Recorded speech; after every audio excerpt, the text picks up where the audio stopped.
فرماتے ہیں یا اہل الکتاب، اے اہل کتاب، لستم علی شیء، تمہاری کوئی حقیقت نہیں، تم ایک دھیلے کے، ایک کوڑی کے بھی نہیں ہو، حتی تقیم التوراۃ والانجیل،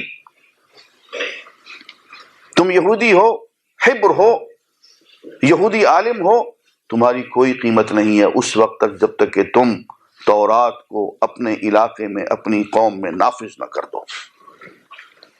تم عیسائی ہو، راہب ہو، عیسائیوں کے بہت بڑے عالم ہو، کوئی تمہاری قیمت نہیں ہے جب تک کہ انجیل کو تم اپنی قوم پہ نافذ نہ کر دو۔ یہ اللہ تعالیٰ کہہ رہے ہیں۔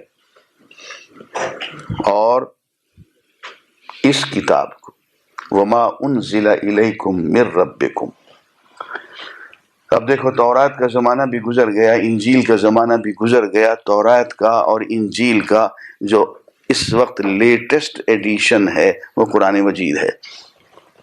اب دیکھو تمہاری قدر و قیمت صرف اس وقت بنے گی جب تم تورات اور انجیل کی اصل شکل کو، قرآن مجید کو تم نافذ کر دو، قائم کر دو، اس وقت اللہ کے ہاں تمہاری کوئی قدر و قیمت ہوگی۔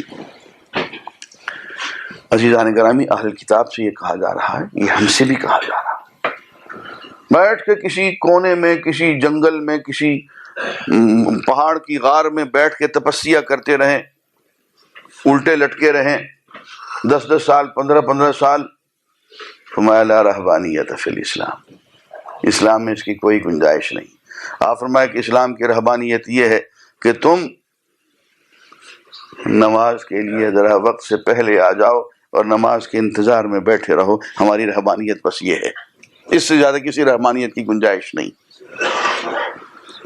ہماری رہبانیت جو یہ ہو، حج پہ آ جاؤ، اس سے زیادہ کسی رہبانیت کی کوئی گنجائش نہیں ہے۔ اور زمانہ ختم ہو چکا جبکہ لوگ اللہ سے ملنے کے لیے جنگلوں میں، پہاڑوں کی کھوہوں میں، غاروں میں، صحراؤں میں تپسیا کرتے تھے۔ فرمایا اب اللہ تک پہنچنے کا راستہ بازار میں سے ہو کے گزرتا ہے، والدین کی مسکراہٹوں میں سے ہو کے گزرتا ہے، بیوی بچوں کے حقوق کی ادائیگی کے عالم میں سے ہو کے گزرتا ہے۔ اب تنہائی میں بیٹھنے سے کچھ نہیں ہوگا، اب دکانداری کرتے ہوئے، اللہ کو یاد کرتے ہوئے زندگی گزارو، یہ رہبانیت ہے۔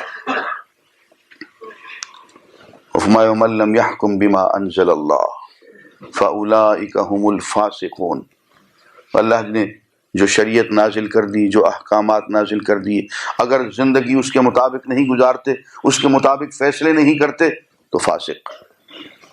ومن لم يحكم بما انزل اللہ، اللہ نے جو نازل کیا اگر اس کے مطابق جو لوگ فیصلے نہیں کرتے، فاولئک هم الکافرون، یہی لوگ کافر ہیں۔ کفر اسی بات کا نام ہے کہ اللہ کی کتاب پڑھی ہوئی ہے، اللہ کا دیا ہوا آئین رکھا ہوا ہے، اور تم کہیں اور سے آرٹیکلز نکال کے تم فیصلے کر رہے ہو۔